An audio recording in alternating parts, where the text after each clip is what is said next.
Here's the dailies on FHC TVB. I am Felicity. Welcome.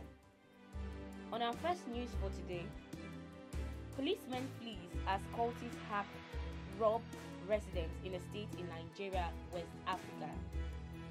Contaminated cough syrup. Measures taken to prevent entry into Nigeria, West Africa. Chadian Prime Minister resigned to pave way for new government. Political rookie's new party wins Lesotho votes but no majority. Death toll rises to 76 after boat sinks in southeastern part of Nigeria. And lastly, on our news for today, Somalia wants media not to publish Al-Shabaab propaganda. Alright, this is where we draw the curtain on today's production of our dailies. For more of this, you can follow us on our social media pages on Food and Health.com and kindly subscribe to our YouTube channel.